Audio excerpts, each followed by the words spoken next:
Le sujet 2 évoque la crise diplomatique entre le Burkina Faso et l'Union européenne. Le ministre burkinabé des Affaires étrangères, Karamoko Jean-Marie Traoré, a convoqué le chef de la délégation de l'Union européenne dans le pays, Philippe Branchen, afin de lui faire part du mécontentement des autorités de Ouagadougou. Alors, Magloire, la récente résolution du Parlement européen qui critique la gestion sécuritaire et la réduction de l'espace civique au Burkina Faso est-elle une critique légitime ou une ingérence néocoloniale dans les affaires internes? Alors, il faut savoir que la géopolitique a ses règles et la diplomatie également a ses règles. Et en l'état actuel, je crois que le pouvoir de Ouagadougou considère les affaires internes comme propres au Burkina et au Burkinabé. Et il ne revient pas à une institution internationale, fût-elle l'Union européenne, de donner des appréciations sur la gestion interne du pays. Et c'est en fonction de cela, c'est en fonction de ce principe sacro-saint que le ministère des Affaires étrangères a jugé utile, n'est-ce pas, de convoquer l'ambassadeur de l'Union européenne pour lui signifier, n'est-ce pas, la réprobation de l'État burkinabé par rapport à l'analyse ou à l'évaluation faite sur leur politique interne, jusqu'à parler d'une situation chaotique. Je crois que la réaction de Ouagadougou suit deux principes. Le principe d'abord diplomatique qui voudrait que quand vous vous sentez agressé ou vous vous sentez heurté dans votre autonomie diplomatique par un autre État, vous avez toute la plénitude de réagir à travers des voies diplomatiques, en convoquant notamment la personne morale qui représente l'État en question. Et ici, on parle de l'Union européenne. Donc, il va de soi que les autorités burkinabées puissent donner corps à leur réprobation au travers donc, de la convocation de celui qui incarne la diplomatie européenne au Burkina Faso. Donc, ce n'est pas une critique légitime de la part de l'Union européenne pour vous? Ben, légitime ou pas, je crois savoir que de mémoire de journaliste, nous n'avons jamais eu connaissance d'une observation si critique de la part d'un État africain vis-à-vis d'un pouvoir européen ou de la gestion même de l'Union européenne. Puisque s'il s'agit de là, s'il s'agit justement de ça, je crois savoir que chaque État africain à l'heure actuelle a son mot à dire. C'est devant nous que le colonel Kadhafi a été tué. Et à ce jour, personne n'a levé un seul doigt pour crier à quoi que ce soit. Parce qu'il s'agit de l'Afrique et des dirigeants africains. On a l'impression comme si le continent africain est devenu un terrain d'essayage politique ou géopolitique où tout le monde peut s'inviter à tout moment à son bon vouloir et dire quoi que ce soit sur le continent africain. Maintenant, moi je me dis qu'aujourd'hui, lorsque tout le monde s'accorde à dire que l'Afrique constitue l'avenir du monde, il va falloir que cette Afrique-là puisse jouer pleinement son rôle. C'est-à-dire qu'on dit souvent que le respect se mérite. C'est vrai que nous faisons partie de ceux qui critiquent à l'interne, justement, ceux qui incarnent la voix de l'Afrique par rapport à leur gouvernants, parce qu'on ne peut pas comprendre que l'Union africaine puisse avoir son siège qui est construit par l'Union européenne, l'Union africaine puisse avoir un budget porté à plus de 50%. Le siège de l'Union africaine n'est pas construit par l'Union européenne. Non, pas les Européens, ça se dit très souvent. Bien la sûr. Chine et autres. La Chine, l'Union européenne, c'est tous ces partenaires qui ont contribué à construire le siège. La Chine ne fait pas partie de l'Union européenne. Non, je dis les partenaires. En réalité, la logique que je suis, c'est que... Les partenaires. Pas les étrangers. Pas les étrangers, c'est-à-dire eux-mêmes, diplomatiquement, ils les appellent les partenaires au développement. Mais quand je dis, depuis quand l'Union africaine a participé... Doucement. Oui, non. En fait, depuis quand l'Union africaine, qui se veut un continent qui doit être respecté, a contribué à construire quoi que ce soit en Chine, aux États-Unis, en Europe? Non, jamais. Donc c'est pour cette raison que vous pensez que certains partenaires peuvent se permettre... Ah non, non, je suis en train d'expliquer ce qui donnait la latitude aux Occidentaux de s'immiscer dans nos affaires internes. Et c'est en cela qu'il faut apprécier la diplomatie burkinabé qui est en train de déconstruire les codes. Parce que pendant longtemps, on a prêté le flanc et comme on le dit, on se couche ou on fait son lit. Comment ça se dit l'adage là? On fait son lit. On fait son lit, on se couche. Je crois que l'Afrique a tellement prêté le flanc à un moment donné où les partenaires au développement en question s'ignorent à un moment donné qu'ils sont dans un registre diplomatique et qu'il y a des limites à ne pas franchir. Je crois qu'en l'espèce, c'est une leçon que le Burkina est en train de donner à toute l'Afrique. Et c'est une interpellation au continent africain de se réveiller. Parce que si vous ne vous réveillez pas et que vous vous complaisez dans votre apathie, eh bien, vous serez envahi à tout moment par les partenaires et avec n'importe quel discours. Alors, Louis, comment est-ce que vous analysez la réaction de Ouagadougou qui a convoqué l'ambassadeur de l'Union européenne pour exprimer, je cite, son dégoût? Était-ce la réponse diplomatique appropriée? Non, de gauche, je dirais que c'est l'affirmation de ce qu'on peut appeler la souveraineté. Et la souveraineté qui aujourd'hui qui constitue un cheval de bataille pour beaucoup de pays africains. Quand on parle de panafricanisme, je crois qu'on fait forcément allusion en cela. Et donc, c'est pour dire aujourd'hui qu'il n'y a plus de place au Burkina Faso, il n'y a plus de place pour les ingérences extérieures. Et c'est une démarche qui s'inscrit dans la ligne politique actuelle du Burkina Faso, fondée sur ce qu'on peut appeler la souveraineté, l'autonomie stratégique et la remise en cause des rapports traditionnels des partenaires. Et parce qu'il faut partir de là. C'est-à-dire que quand vous voyez, en fait, ce qui a fait réagir les autorités burkinabées, c'est ce à quoi on a souvent assisté. C'est-à-dire que dès que les Européens veulent justement dresser un rouleau compresseur contre un État africain, ils trouvent des arguties, justement en se basant sur la violation des droits humains. Souvent, les partenaires ou bien les Européens disent que ce pays ne respecte pas les droits humains, qui est dans la violation, qui viole et tout. On le traite de tous les noms d'oiseaux et on essaie de dresser la population justement contre ces dirigeants. On a vu ce qui est arrivé à Kadhafi. On a vu à ce qui est arrivé à pas mal de présidents, pas mal d'anciens présidents contre qui on a dressé tout un peuple qui n'était pas mature politiquement ou socialement. C'est-à-dire que ce sont des peuples à qui on a mis des choses dans la tête, qui à un moment donné regardaient leurs dirigeants comme des chiens ou bien regardent leurs dirigeants comme des ennemis à battre à tout prix. Donc je crois qu'aujourd'hui, les nouveaux dirigeants qui sont là, c'est-à-dire les militaires qui sont au pouvoir, qui prônent ce qu'on appelait le panafricanisme au sens premier du terme, ont vite compris que ce discours ne doit plus se passer.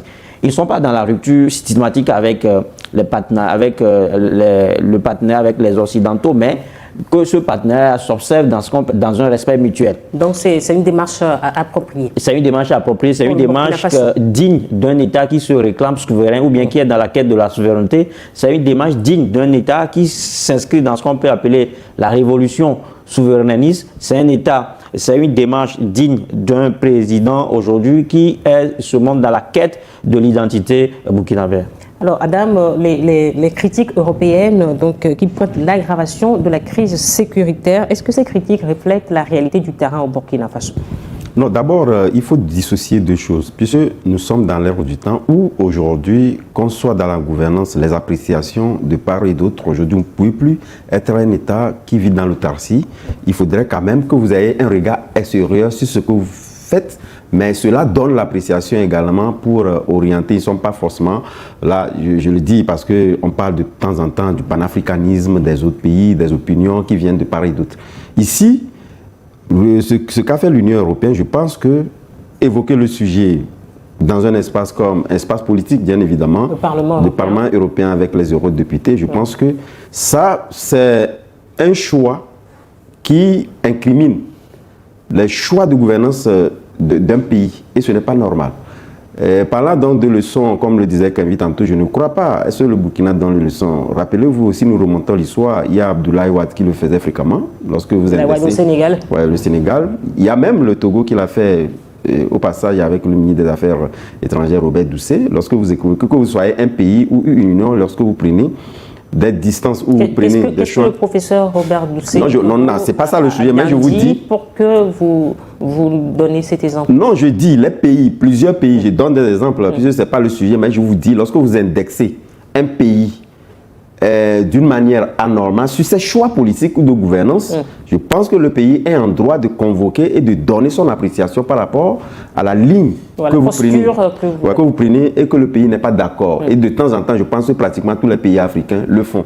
Ce n'est pas une leçon que le Burkina donne, mais chaque pays aujourd'hui est souverain et essaie véritablement d'orienter sa gouvernance, ses choix politiques par rapport à l'égard des autres pays. Dans ce qu'a fait l'Union européenne, je pense que unanimement tous les pays africains seraient donc d'accord. Que ce soit même les opposants au régime d'Ibrahim Traoré devaient être d'accord à la position du Burkina Faso pour la simple et bonne raison que le regard extérieur lié donc à une opinion est différent de pouvoir avoir une structuration à un niveau politique très élevé comme l'Union européenne. Donc moi je pense que aujourd'hui le choix est clair. Ça c'est le choix d'un pays qui en rime, en tout cas sa gouvernance, sur ses choix personnels et que le regard extérieur structuré à un tel haut niveau comme l'Union européenne ne passe pas.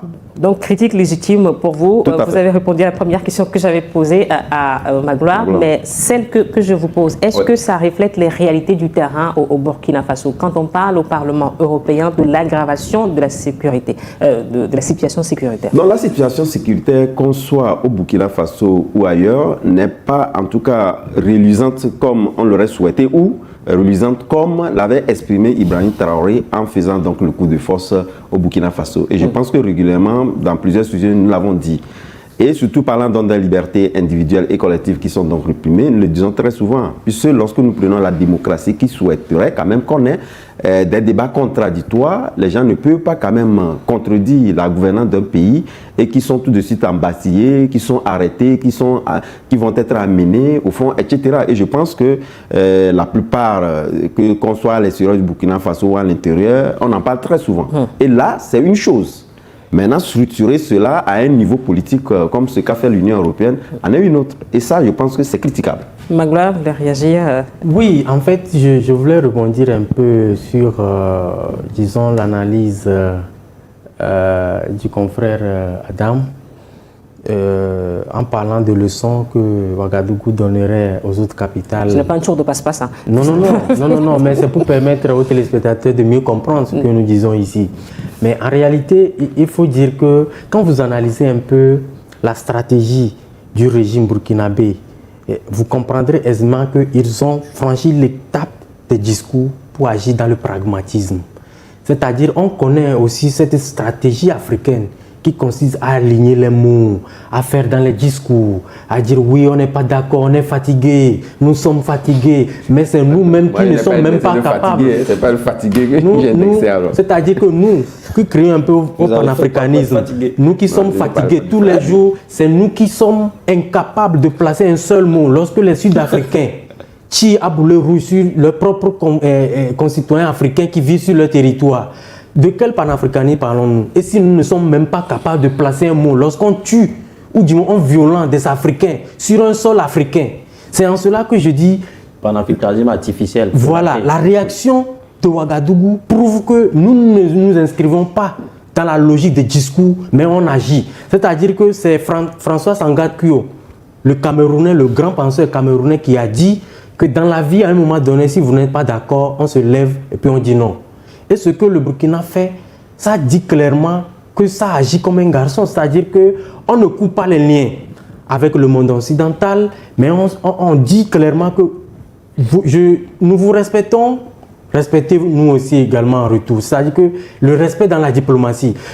Parce que vous savez, il y a une terminologie souvent chez nous, sous les tropiques, on parle de la communauté internationale en voulant parler du monde occidental.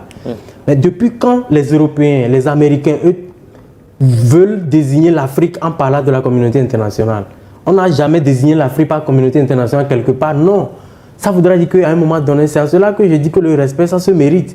Mais quand nous quémandons tout le temps, entre griffes, c'est-à-dire que c'est nous qui voulons être panafricanistes. C'est-à-dire on dit que oui, l'Afrique, il faut même penser le redimensionnement du continent africain, tout ça c'est beau. Mais en réalité, quand vous êtes là, un continent qui veut s'assumer, mais qui tend toujours la main à recevoir des sacs de riz de l'Inde, du Japon et tout ça, mais où est le respect?